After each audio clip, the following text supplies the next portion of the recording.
Students, आज हम लोग परमाणु चैप्टर में हाइड्रोजन स्पेक्ट्रम के विभिन्न श्रेणियों के बारे में व्याख्या करेंगे। तो इसको समझने के लिए यहाँ पर परमाणु का एक चित्र है। इसमें आप देख सकते हैं कि ये नाभिक है और ये कक्षा है।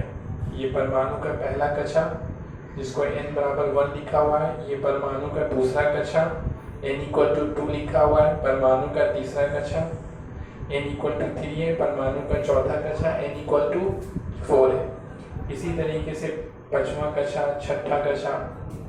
तो हम लोगों ने बोर के परमाणु सिद्धांत में ये पढ़ा था कि जब इलेक्ट्रॉन को बाहर से ऊर्जा दिया जाता है तो इलेक्ट्रॉन निम्न कक्षा से उच्च कक्षा में चला जाता है। यहाँ पर हम लोग देख सकते हैं कि अगर शुरू में इलेक्ट्रॉन इस कक्षा में था और जैसे ही उसको ऊर्जा मिला तो इलेक्ट्रॉन इस कक्षा से इस कक्षा में चला गया, यानी पहले कक्षा में चला गया। या फिर ऐसा भी हो सकता है कि इलेक्ट्रॉन निम्न कक्षा से यानी पहले कक्षा से तीसरे कक्षा में चला गया या फिर चौथे कक्षा में चला गया। इसके बाद हम लोगों ने आगे ये देखा था कि इलेक्ट्रॉन थोड़ी ही देर के बाद ज़्यादा देर तक उच्च कक्षा में नहीं रहता, बल्कि थोड़ी देर के बाद फिर ये वापस निम्न कक्षा में लौटता है। तो जब इलेक्ट्रॉन उच्च कक्षा से निम्न कक्षा में लौटता है, जैसे दूसरे से पहले कक्षा में लौटता है, तो अतिरिक्त ऊर्जा को विकिरण के रूप में या फिर फोटोन के रूप में उत्सर्जित करता है। इसी तरह से अगर इलेक्ट्रॉन तीसरे कक्षा में चला गया और यहाँ से जब ये पहले कक्षा में लौटेगा तो ये क्या करेगा, अतिरिक्त ऊर्जा को विकिरण या फोटोन के रूप में उत्सर्जित करेगा, तरंग के रूप में उत्सर्जित करेगा। या फिर अगर चौथे कक्षा से लौटेगा तो भी अतिरिक्त ऊर्जा को तरंग के रूप में या विकिरण के रूप में उत्सर्जित करेगा। इन सब विकिरण के कारण, इन सब तरंग के कारण पर्दे पर रेखाओं का निर्माण होता है और उन रेखाओं को ही हम लोग कहते हैं स्पेक्ट्रमी रेखाएं।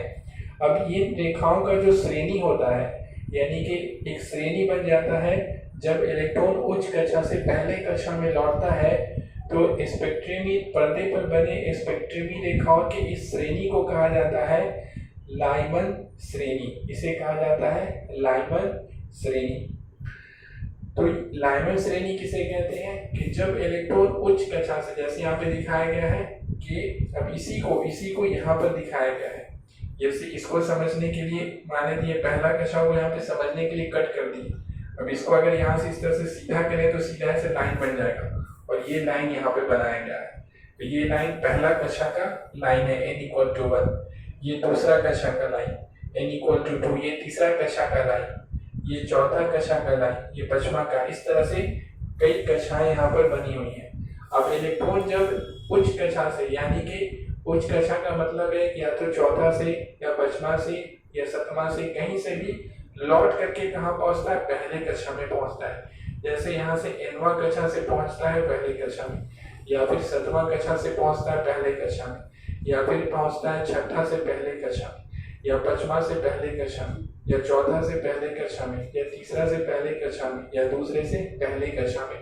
तो इस तरह से जब इलेक्ट्रॉन उच्च कक्षा से पहले कक्षा में लौटता है तो अतिरिक्त ऊर्जा को विकिरण के रूप में उत्सर्जित करता है और इन विकिरण के कारण पर्दे पर जो स्पेक्ट्रमी रेखाओं का एक श्रेणी की तरह निर्माण हो जाता है और इस श्रेणी को कहा जाता है लाइमन श्रेणी। इसे कहा जाता है लाइमन श्रेणी। इसी तरह से जब इलेक्ट्रॉन उच्च कक्षा से दूसरे कक्षा में लौटता है तो इस तरह से उत्सर्जित स्पेक्ट्रमी रेखाओं की श्रेणी को कहा जाता है बामर श्रेणी। इसी तरह से जब इलेक्ट्रॉन उच्च कक्षा से तीसरे कक्षा में लौटता है तो स्पेक्ट्रमी रेखाओं की श्रेणी को जो पर्दे पे बनता है उसे कहेंगे पाश्चन श्रेणी। इसी तरह से जब इलेक्ट्रॉन उच्च कक्षा से चौथे कक्षा में पहुंचता है तो स्पेक्ट्रमी रेखाओं की श्रेणी को कहा जाता है ब्रैकेट श्रेणी। जब इलेक्ट्रॉन उच्च कक्षा से पांचवें कक्षा में लौटता है तो स्पेक्ट्रमी रेखाओं का जो श्रेणी होगा तो स्पेक्ट्रमी रेखाओं की श्रेणी को कहेंगे फुंड श्रेणी। और जब इलेक्ट्रॉन उच्च कक्षा से छठी कक्षा में पहुंचता है तो स्पेक्ट्रमी रेखाओं की श्रेणी को कहते हैं हम्फ्रेस श्रेणी। इस तरह से कई श्रेणियों का निर्माण होता है हाइड्रोजन स्पेक्ट्रम में। हम लोग इन हाइड्रोजन स्पेक्ट्रम में पढ़ा था है स्पेक्ट्रमी रेखाओं के बारे में। तो अभी इन स्पेक्ट्रमी रेखाओं का भी कई श्रेणी होता है। ये कैसे? लाइमन श्रेणी का मतलब जब इलेक्ट्रॉन उच्च कक्षा से पहले कक्षा में पहुंचता है तब जो स्पेक्ट्रमी रेखाओं का श्रेणी बनता है उसे कहते हैं हम लोग लाइमन श्रेणी। तो इस तरीके से सबसे पहले क्या करना है, प्रश्न लिख लेना, हाइड्रोजन स्पेक्ट्रम के विभिन्न श्रेणियों का व्याख्या करें और उत्तर में यहाँ पर उत्तर में लिख करके ये वाला चित्र बनाना है। यहाँ से आते ये चित्र बनेगा, ये सब नहीं लिखना है, ये सब चित्र नहीं बनाना है, ये चित्र बनाना है और चित्र बनाने के बाद यहाँ से लिखना शुरू करना है। तो चित्र बना लीजिए और यहाँ से लिखना शुरू करेंगे। तो यहाँ से लिखना शुरू करना है, इसमें लिखना है, लिखिए। सबसे पहले लिखाएगा उत्तर में लिख करके चित्र बना लीजिए और उसके बाद यहाँ से लिखना शुरू कीजिए। लिखिए हाइड्रोजन स्पेक्ट्रम का निम्नलिखित श्रेणी होता है। हाइड्रोजन स्पेक्ट्रम का निम्नलिखित श्रेणी होता है। अब पहला नंबर देके लिखिए, पहला लिखिए और लिखिए लाइमन श्रेणी और डैश देके लिखिए। लाइमन श्रेणी में डैश देके लिखिए। जब इलेक्ट्रॉन उच्च कक्षा से पहले कक्षा में जब इलेक्ट्रॉन उच्च कक्षा से पहले कक्षा में लौटता है तो उत्सर्जित स्पेक्ट्रमी रेखाओं की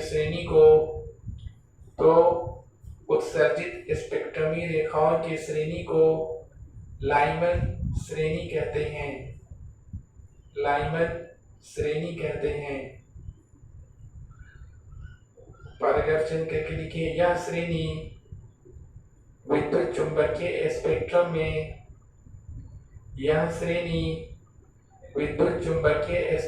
में पराबैंगनी क्षेत्र में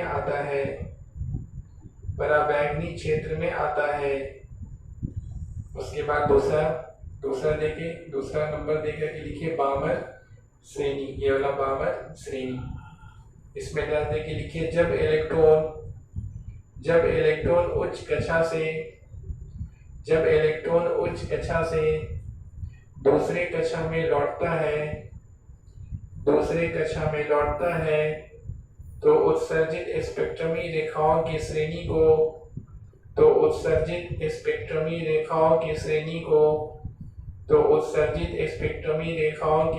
को बामर श्रेणी कहते हैं। पैराग्राफ चेंज करके, यह श्रेणी विद्युत चुंबकीय स्पेक्ट्रम में दृश्य क्षेत्र में आता है। उसके बाद लिखिए तीसरा पाश्चन श्रेणी, ये वाला लिखा है पाश्चन श्रेणी। इसमें डैश देके लिखिए, जब इलेक्ट्रॉन उच्च कक्षा से तीसरे कक्षा में लौटता है तो उत्सर्जित स्पेक्ट्रमी रेखाओं की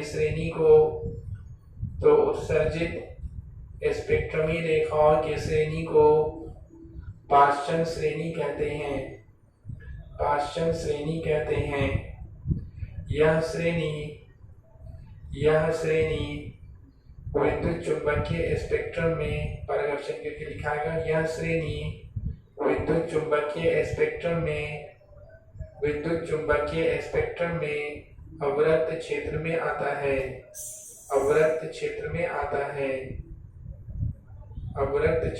आता है। उसके बाद लिखिए चौथा में लिखिए ब्रैकेट श्रेणी। ब्रैकेट यहाँ पे लिखा हुआ है ब्रैकेट श्रेणी, डैश देके लिखिए, जब इलेक्ट्रॉन उच्च कक्षा से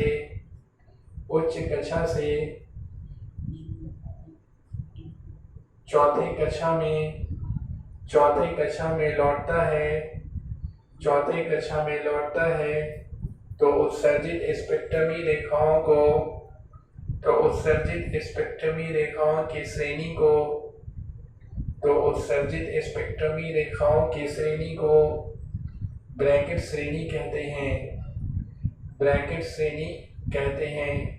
यह श्रेणी पैराग्राफ चिन्ह करके, यह श्रेणी विद्युत चुंबकीय स्पेक्ट्रम में, यह श्रेणी विद्युत चुंबकीय स्पेक्ट्रम में अवरक्त क्षेत्र में आता है, अवरक्त क्षेत्र में आता है, अवरक्त क्षेत्र में आता है। पचमा लिखिए फुंड श्रेणी, यहाँ पे लिखा हुआ है फुंड श्रेणी, ध्यान देखिए लिखिए। जब इलेक्ट्रॉन उच्च कक्षा से पश्चिमी कक्षा में लौटता है, पश्चिमी कक्षा में लौटता है तो उत्सर्जित स्पेक्ट्रमी रेखाओं के श्रेणी को, तो उत्सर्जित स्पेक्ट्रमी रेखाओं के श्रेणी को फुंड श्रेणी कहते हैं, फुंड श्रेणी कहते हैं। पैराग्राफ चिन्ह करके, यह श्रेणी विद्युत चुंबकीय स्पेक्ट्रम में, विद्युत चुंबकीय स्पेक्ट्रम में अवरक्त क्षेत्र में आता है, अवरक्त क्षेत्र में आता है। उसके बाद लिखिए छठा में हम्फ्रेस श्रेणी, हम्फ्रेस श्रेणी, इसमें डायरेक्ट देखिए लिखिए। जब इलेक्ट्रॉन उच्च कक्षा से छठी कक्षा में लौटता है, छठी कक्षा में लौटता है तो उत्सर्जित स्पेक्ट्रमी रेखाओं की श्रेणी को, तो उत्सर्जित स्पेक्ट्रमी रेखाओं की श्रेणी को हम्फ्रेस श्रेणी कहते हैं, हम्फ्रेस श्रेणी कहते हैं। पैराग्राफ चिन्ह करके, यह श्रेणी विद्युत चुंबकीय स्पेक्ट्रम में, विद्युत चुंबकीय स्पेक्ट्रम में अवरक्त क्षेत्र में आता है, अवरक्त क्षेत्र में आता है। देखिए इसमें याद रखने वाली चीज क्या है कि लाइमन श्रेणी ये आता है पराबैंगनी क्षेत्र में, विद्युत चुंबकीय स्पेक्ट्रम हम लोगों ने पढ़ा था, तो ये आता है अवरक्त, ये पराबैंगनी क्षेत्र में आता है। कहने का मतलब ये है कि जब इलेक्ट्रॉन उच्च कक्षा से पहली कक्षा में लौटता है तो जो स्पेक्ट्रमी रेखाओं का तरंग दैर्ध्य होता है, तरंग दैर्ध्य निकालने का ये वाला सूत्र हम लोगों ने पिछले क्लास में पढ़ा था, 1/λ = r × 1/n1 का स्क्वायर माइनस 1/n2 का स्क्वायर, r जहाँ रिडबर्ग नियतांक है। तो इलेक्ट्रॉन अगर तीसरे से पहले में आ रहा है तो n2 की जगह पे 3 लिखेंगे, 3 का स्क्वायर, और n1 की जगह पे 1 रखेंगे तो 1 का स्क्वायर हो जाएगा, r का मान रखेंगे, λ का वैल्यू निकल जाएगा।